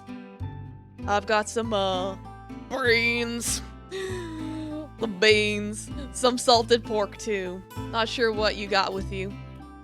Oh, right, yeah, hold on. You had plenty of orders still, and if he was propping up the bulk of the meal, you had some molasses to add, too. You brought them both over and let Joseph, sitting on his bedroll he'd laid out now, take the reins. It wasn't really a two-person job. You're just baking some beans. With the beans gently cooking away now in the pot, he sat there, lazily stirring it with a spoon. You grabbed your bedroll and laid it out on the opposite side of the fire, squatting and dropping towards it with a thud, tucking your legs towards you. Resting your head on your knees, holding them in your arms. You're having a little dinner together, so cute. Hey, so cute.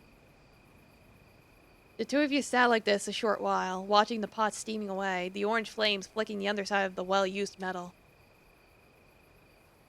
You found yourself thinking about what happened to inclemency without even realizing. The pang you felt in your stomach when Sheriff knew why you were there. The sharp chill that shot from your neck to your tail when the gun was pulled on you. You weren't scared of being shot. That wasn't it. That wasn't what set your palm into a cold sweat. It was something else. Something about having to leave that town. Sorry for letting you do so much of the talking today. I'm more of the quiet type. Sure you figured that out already. He flashed you a weak but genuine smile. Not like I did us much good. It wasn't your fault, Joseph. Sheriff was paranoid and we were bound to be rumbled eventually. Besides, it doesn't really seem like there's any gold here. Unless we feel like setting up a new mining operation. Yep, I'm sure Black Vulture would love to hear that. Wasn't my fault, I'll say.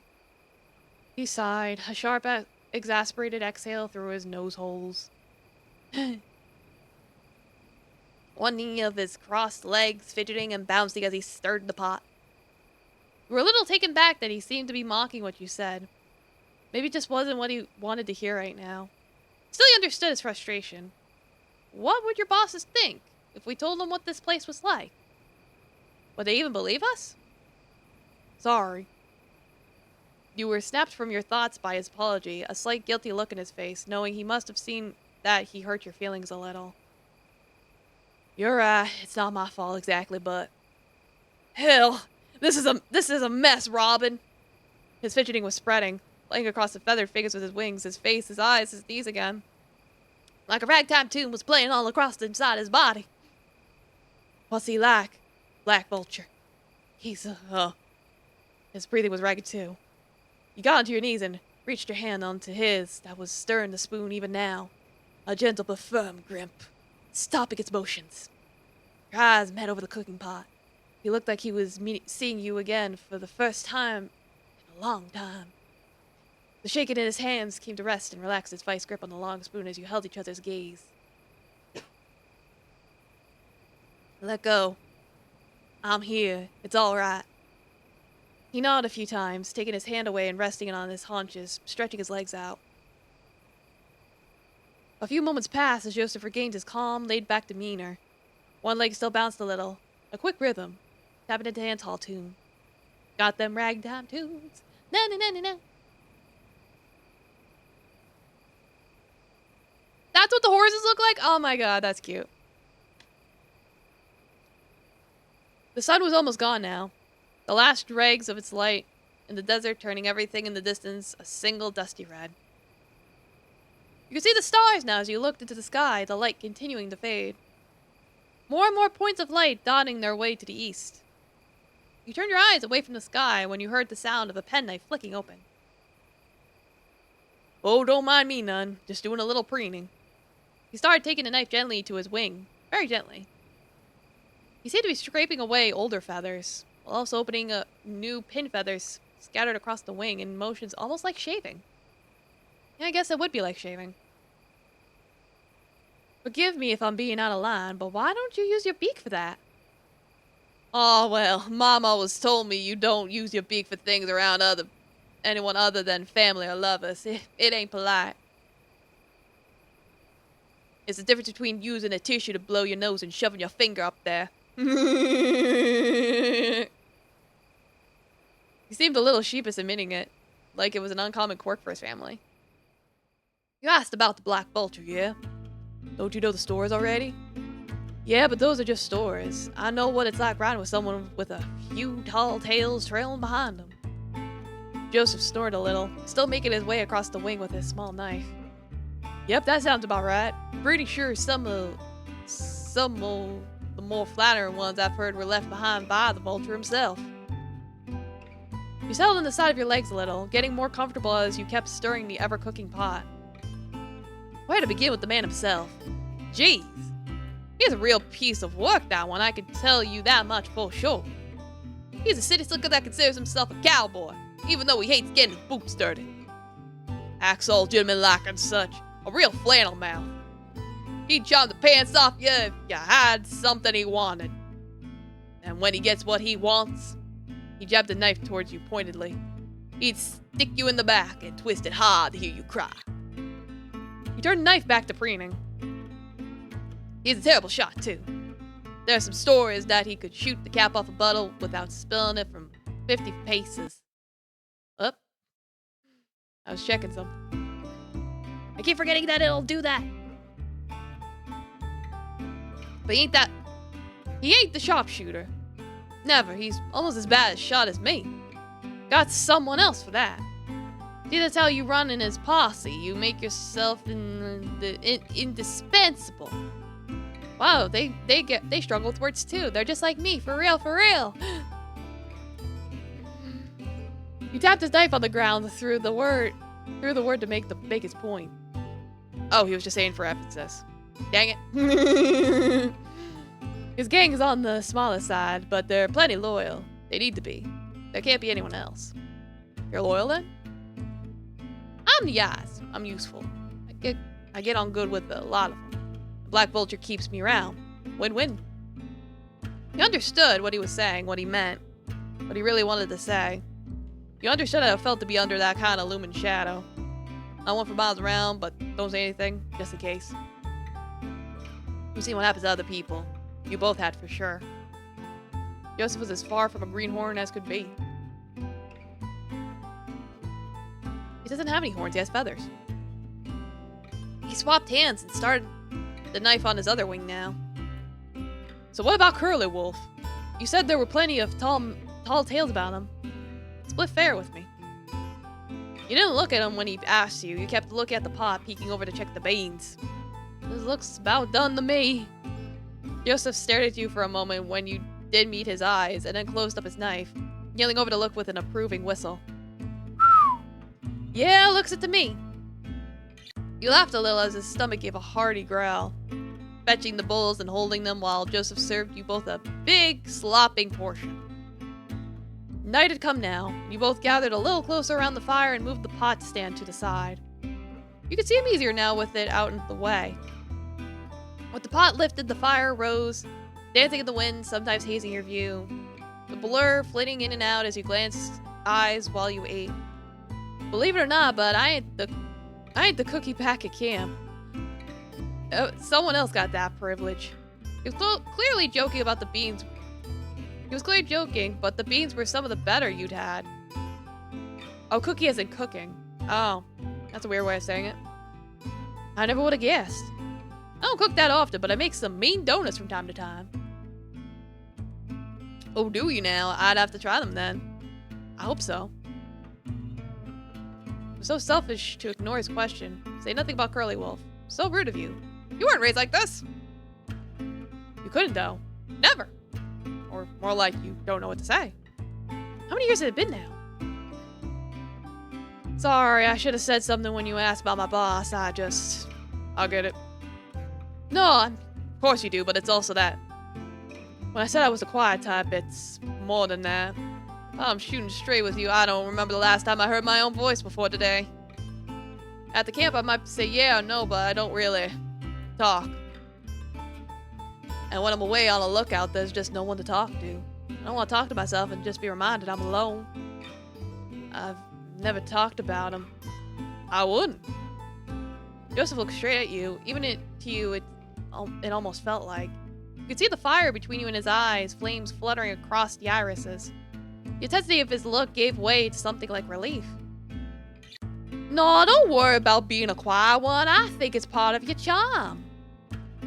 There are lots of wannabe tough guys who want to act like you with no sweat. That strong, silent air. That Clint Eastwood. Besides, guys back home are always telling me to shut up. Not that I give them the satisfaction. I could tell you that being quiet doesn't change things. Some horse shit regardless of whether you make a fuss. You sighed a long sigh. What words could you even use for a man like him? Curly Wolf is a bad egg. I think sometimes he was born like that. I know he can't have been, but I don't know what godforsaken things happened to him to turn him into what he is. I don't know his tragic anime backstory. He's probably the meanest, roughest bastard you'll ever have the misfortune of meeting. Anyone you could think of that you wouldn't want to run into, he's worse than that. I don't know about Black Vulture, but the stories Curly Wolf leaves behind, I don't think they'd even match up to how dangerous he is. I'd seen him gun down traitors, riding away on horseback 200 paces away. It's easy to get his dander up, and he's the last person you'd ever want to do that to. He'd make sure of that. Not the brightest you ever meet, but his instincts are keen. He's never made an empty threat, and he'll happily get his hands dirty to make good on them. Shit. Volt just said before he'd be willing to pick a fight with Killer Wolf, but they never met. I wonder if he has any idea what that would get him into. He ain't stupid, but he's definitely too cocky for his own good. I'll eat your bowl before it gets cold. Nothing worse than cold food. You did as he said, mulling over what you talked about while you ate. Joseph had a head start on you. But even as so, his eating was voracious, and he finished before you were even halfway through yours. He sat back from his hunch-over bowl, wiping his beak on his arm. He looked around some, into the fire, out into the darkness of the desert. At you. You could tell he didn't want to stare, but his eyes took you in any way with long lances. He coughed, clearing his throat to stall for words he was thinking of. Say, Robin, I wanted to ask. He grabbed his knife again, taking it to his wing once more, looking away as he asked a common question. Your arm. I hope you don't think me cruel for asking. What happened? Did he do that to you? You were pretty used to questions about it, but you appreciated the genuine warmth behind his words at least. This whole thing. Yeah, it wasn't pretty. It was a practical joke of sorts. Call it that. By some of the guys during a camp. Took my bandana and shoved it in the mouth of one of the horses. Egged me on like, get it back. Reached my hand in, and of course the horse gets all antsy and bites down, starts thrashing, trying to get away. I don't remember much after that. Blacked out from the pain. His arm got bitten off! Jesus Christ. Next thing I know, I'm being hauled to some doctor. Told me they had to amputate for it. Putrefied. Oh yeah, bites are very serious like that. Like, yeah, getting bit by a horse like that, worried about, like, what is it, like gangrene? Yeah. They didn't have medicine. Joseph had stopped preening at this point, looking at you with some real watery eyes and a soft expression on his brow of both anger and horror. Got the bandana back. So, you know, win some, lose some. I'm sorry. Nothing to be sorry for. A long time ago. You just live with it. Full and finished, you set aside your bowl, taking another appraisal of your surroundings, looking up to the sky and its carpet of stars. It was quickly starting to get cold, so you got up and went to your horses, fishing some blankets out for them. Look inside the bag, you couldn't find your usual extra blanket for yourself. Huh, shit, must have forgotten to take it before you left. You spied your binoculars in there. You took them and walked to the edge of the cliff again. You're about to put them up to your eyes when you realized you didn't need them to see what was happening in Clemency. The whole town was dark, except for the bright lights prominently shining from the saloon. The saloon. You saw the shallow silhouettes of people dancing, play out, across the street in front. If you listened very closely, music. Seems like they're having a rip-roaring time. Yeah, I wondered if they would do it tonight, like Bartholomew mentioned. Why wouldn't they? What have they got to be worried about? His voice was a bit cold. Blunt. A little cold. Blunt. Ice cubes in a drink bumping your teeth as you sip. You know, of all the towns I've been kicked out of and run out of, this is the only one I'd want to come back to. This place ain't for us. We're trouble, Robin. We're no good for these folks. Tomorrow we'll be gone. We'll tell our bosses we didn't find anything, and if we're lucky, they'll just go on their way. Maybe in another life we could have gone back there. Would have been nice. But this is our life. Our only one. It is what it is. We move on. That's how we live. You can feel the wind blowing behind you, ruffling your trousers, whistling past your ears as it seemed to push you towards the edge of the cliff. Yeah, I guess it is. The wind kept howling, picking up and dying down, whistling off the valley and kicking up clouds of dust around the buildings down below. Curly Wolf is gonna ransack this place, even if they don't have anything. What do you want me to do about it, huh, Robin? It's not my problem. Feel now the desert night on you. Your fingers, the tips of your ears, starting to feel the tenderness of the cold and the wind. You were shivering. You shouldn't have talked back to him. You knew how that always went. It never ended well. You just made him feel worse, like it was his fault. Why should he have to listen to your stupid concerns? It's your shit to figure out. He owes you nothing. You just met. You don't even know each other. Word for convenience, you would have shot each other hours ago. They're fighting. You heard the sound of shuffling behind you as he got up. He started walking towards you. Here it came as you knew it would. You tense up as he approaches, closing the distance, expecting to do anger. Closing your eyes when you feel him at your back, ready for the blow that's coming. You flinch when you feel a weight around your shoulders, a squeeze of them too that you expect to hurt, but is so tender it couldn't possibly. Opening your eyes, you see a thick blanket draped around you down to your knees. You looked cold. Don't want you to get consumption just standing there. You know how cold the desert gets. Mighty cold. You drop the binoculars gingerly by its strap on the floor, now clasping the edges of the blanket with your hand tighter around you. You guys a blanket. He's so nice. You could feel how cold your fingers were just below your chin, almost numb. How long had you been standing here for? I'm dreadfully sorry. You got nothing to be sorry for. You and he sat back down by the fire, Joseph giving you a 1,000-yard stare. Thank you. Nothing to it. Get warm. Been a while since I saved. Just for shits and giggles. You pull the blanket tighter again. The desert chill still sweeping underneath. Are you not cold? I've been around the fire all night, haven't I? I'm fine. He's lying. You can see his feathers twitch and shiver, but he's trying hard to hide it. You wonder the truth of what he said, too. That we just had to move on. Standing up with the blanket, you walk around the fire, standing over him a moment as he looks up towards you with wide eyes. You sweep the blanket around him and sit down, shoulder to shoulder. You were right, he's definitely cold, but a lot warmer than you imagined. Well, it's like, wow, that's quick. They started cuddling.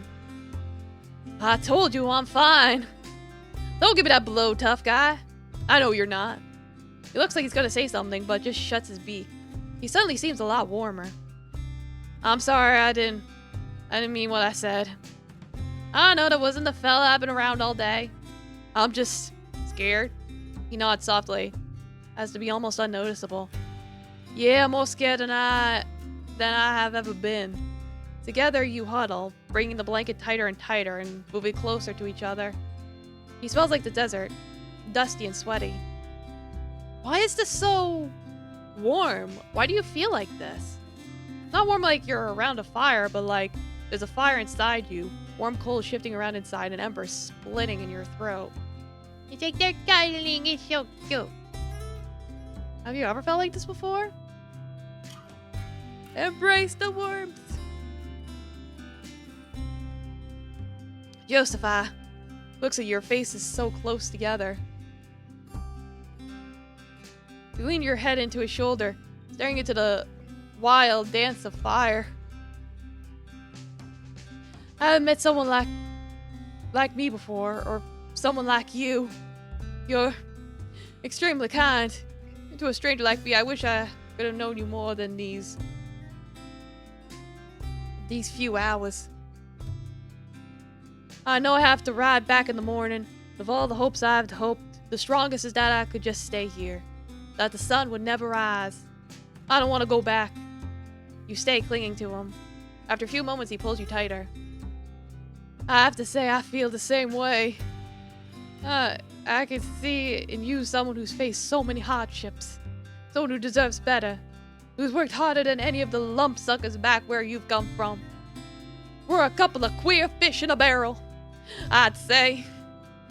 Lord knows how we found each other. It's like Brokeback Mountain, but more cowboy.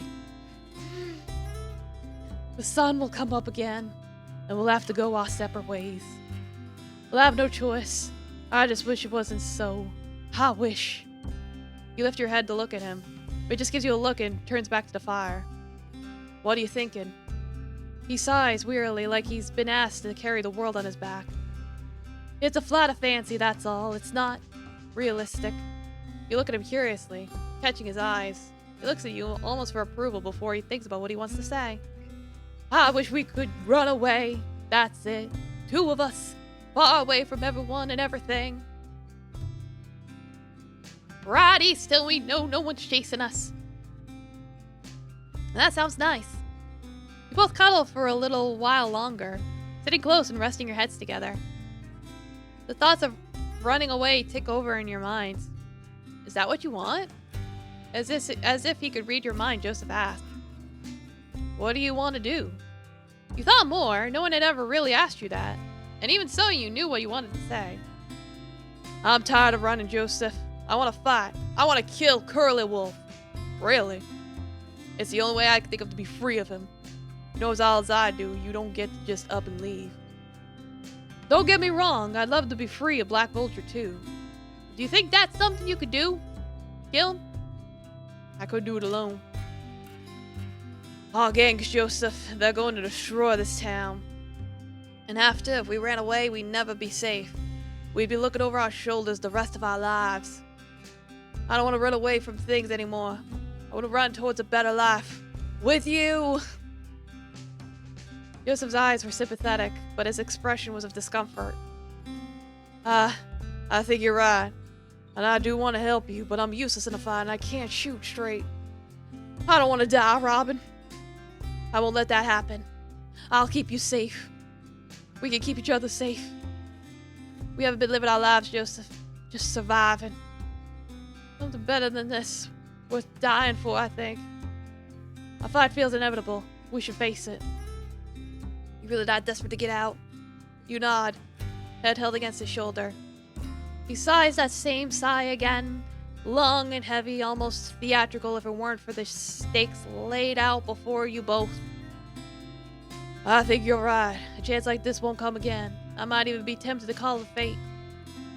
We should talk to Sheriff again, I think. Somehow. We can. He yawns. I don't know what we're gonna do, but we ain't gonna figure it out when we're bone tired. We should get some sleep. Come morning, we'll talk more. Figure something out, and then hope on a kiss and a prayer that we make it out alive. He chuckles. Ain't that the story of our lives? This'll be the last time we have to fight like that. I swear it. You both fall asleep against each other, dreaming of that promise. Praying for a better tomorrow, and willing to fight for it. Okay.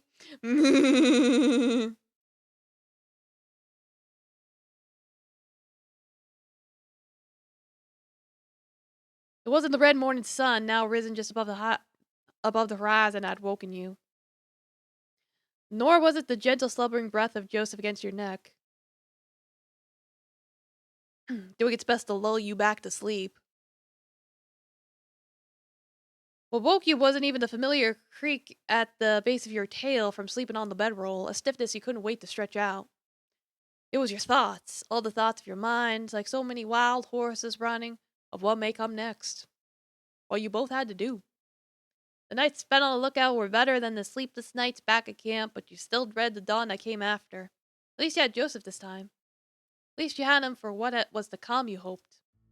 You could feel one big wing of his, wrapped around your stomach, shifting as he started to wake too now. As much as you wanted to keep lying here with him for just a few more minutes, you knew you had to get up. Coffee wouldn't brew itself. You peeled back the blanket as little as you could to let yourself escape, gingerly untucking Joseph's fingers from your side. Sliding off the bedroll and through the dirt, you let Joseph's arm down gently. Crouching low on your knees, you gave his hand a gentle squeeze, feeling the soft, dry, dusty feathers beneath your fingertips. Holding this moment in your head, that it might stay there. You stood up, dusting yourself off everywhere you could. Time to get ready. Even with Joseph here, your morning routine was mostly the same. Just doubled, you supposed. Feed and water the horse. Horses. Squirrel. Both of them. Make a pot of coffee. Double the amounts, though. Let it brew for a little longer, too, on the same fire you used last night together. You kept thinking while the coffee boiled. There were many things you didn't have time to think about yet. Even so, unimportant thoughts still rose. An unimportant thought that had been bubbling up was how nice it was to not have the usual knot in your stomach. The tightness that twisted every time at camp when you had to get food or a drink to use the same tools and save space as the others. It was nice not to have to worry right now, you thought, about sharing this. Joseph wouldn't complain about you having to get coffee from the same pot as you. He wouldn't get angry that you were handling his stuff. Would it have always been this easy? Your stomach rumbling snapped you from your thoughts. Of course, you'd forgotten breakfast. You went back to your bag and unwrapped some salted pork, holding it between your teeth and tearing a chunk off. You always liked how chewy it was, when you weren't in a rush. The rhythm of your jaw grinding it up helped you think. Like chewing molasses. Possibilities rolling around in your mind, dice cast along the branches of a tree. How things might play out. Although you couldn't just keep it to yourself now. For better or worse, this was about the two of you. There was both weight and comfort in that thought. As you watched the pot start to bubble and steam, you heard the sound of sleepy shuffling, turned to see a waking Joseph. He was propped up on one elbow, blearily trying to figure out what was in front of him, rubbing his eyes with one winged hand. You saw his pupils contract in the morning, sun that was getting brighter and brighter, focusing on you. Good morning, partner. That the sweet smell of coffee I smell brewing? Not so sure I'd call it sweet. You looked at the pot at the dark brown tar-like substance, regretting the large snoutful you got of its acrid bitter scent. Well, the idea is sweet to me, at least. Stuff's damn near magic as far as I'm concerned. The magic of caffeine.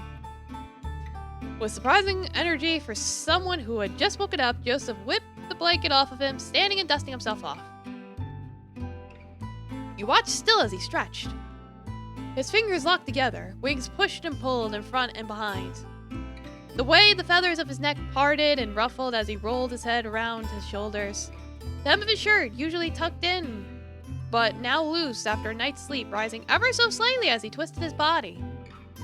He sighed as he finished, wings on his hips, and met eyes with you. What are you looking at? Nothing. Just admiring how hot you are. I mean, you know. Uh-huh.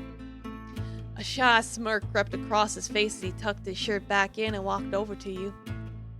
What you eating? Salted pork. There's some in my bag if you want. I think I will. Thank you kindly. Can you get some cups too? This coffee looks about done. You looked behind you at Joseph, crouched as he dug up into your bag, giving you a quick thumbs up. You turned to the pot again and stirred it with the spoon a little. Joseph came back around and sat beside you, setting 2 tin cups on the ground with one hand. His beak tore at the piece of jerky on his other hand, hungrily swallowing it down after a few chews. He picked up the pot and poured you both a hot cup, eagerly tapping his cup with yours before drinking. Cheers! You both sipped quietly. You could feel the heat of the coffee traveling all the way down your gullet, burning in your belly. Hot. How'd you sleep? Good, like a pup. Didn't wake once. Me too. Slept better than even that hotel I stayed in one time. I swear the sheets on that bed were the softest darn thing I ever touched. But you're softer. Sounds nice. It was. Last night was nicer, mind you. Another silence between you now. Likely you were both thinking the same thing, thinking about last night. What you talked about. Silence, because if neither of you spoke, maybe nothing would happen.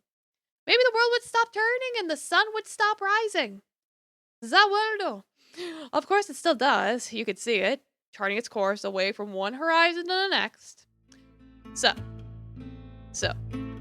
what's the plan? Joseph shuffled a little, legs restless. We kill Curly Wolf and Black Vulture. That's what we said, right? You nodded. Maybe we don't have to. We could just run away. We talked about that, Joseph. We run, we'll spend the rest of our lives looking over our shoulders. We'll never really be safe. Yeah, you're right. Besides, have you never thought about it? Of course I have. It's not that simple, though. Everyone around him is loyal. It'd be hard to even get the chance. If I killed him, I wouldn't get away with my life. Even when I thought about it, thought about that ideal world where he's got a bullet in his brain and I'm home free. There's nothing after Robin. I could never see what would happen in the rest of my life. It was blank. Just a desert. If you were to kill him now, what would you see? Joseph looked ahead, thinking. The feathers on his face fluttered in the wind. Something, I suppose. Not nothing, at least. I think maybe I could trust that. Am I really gonna be able to kill him? I don't know, they lead or die like anyone else. It's just hard to get a chance. At some point, our gangs are going to go to Clemency and take us with them, whether we like it or not. I think we should try to use that to our advantage. Unfamiliar place for them, at least. What about everyone in town? They shouldn't have to be involved with this. They're already involved. We can't change that. I just wonder if any of them would help us. I doubt it. Do you think? We looked at Joseph and he turned to look at you too. His brow furrowed. Sheriff? Felt a cold red wash over you, even in the heat of the morning sun. No, I don't think Sheriff wants anything to do with us. We'd be dead before we even crossed the town line, remember? I know. It's just, there was something about it. How Sheriff was when we were told to leave. I don't know if I fully believed it. Sorry, Joseph, I think it's just wishful thinking. Hey, you listen to me now. I ain't making it up. His voice was suddenly sterner. The timidness that had been in his voice now gone. I'm telling you, Sheriff. I don't think Sheriff wanted... I'm telling you, Sheriff. I don't think Sheriff wanted us to tell us to leave. There's something far too sad about it. You saw it too, right? I'm not imagining it. You thought back. It had hurt too much to dwell on it, but now you thought about it, you had to agree. It wasn't like other times where you'd been exiled or barred from places. There was anger, but there was also frustration, disappointment. That wasn't normal. You might be right. Even so, I don't think we can go waltzing back into Clemency and expect Sheriff to welcome us with open arms. We don't even have a plan. I think we need to talk to Sheriff. Even if we don't have a plan, Sheriff needs to know what's coming. Yeah, you're right. Just don't know how. We need to get to Sheriff without being seen, ideally. I don't want to risk getting shot, however unlikely, without being seen. You set your coffee down, getting up and walking to the edge of the cliff. You don't need binoculars to see the shape of the town from up here. How the land moved and shallowed down towards the buildings. You looked along the cliff, in the opposite direction to where you'd gone yesterday. Hey, Joseph. I think if we ride our horses this way, we could maybe get to town from the back. Go up the butt. Sheriff's office is at the back of the town there. If we surrender ourselves, we might get to talk to the sheriff. Joseph got up from where he was and walked over to you, looking along the cliff where you were pointing to, sipping his coffee. Yeah, that could work. What, not a fan of the idea? No, we could do it. This coffee is just vile. He held the cup over the edge and tipped it upside down, the brown sludge falling into the sand below. Let's get going. We don't have much time before both of us will be needing to be heading back to our gangs. Yeah, of course. You took one last look along the cliff face, and started helping Joseph clear up the camp, making haste to get on your horses. Like, alrighty then.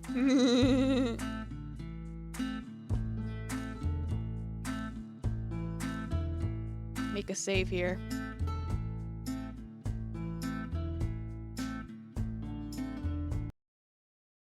Yeah, so basically we're at the halfway point, so I'm going to stop here. I know it's kind of early. However, I know from experience that trying to read a 4-hour visual novel is pain for me. So we're just gonna resume this next Saturday. So If you want to find out what happens with the curly wolf and the black vulture, you're gonna have to come back. All right. But let's go raid someone and let me see here. Like, they're not wrapping up, are they? No, they're not. Okay.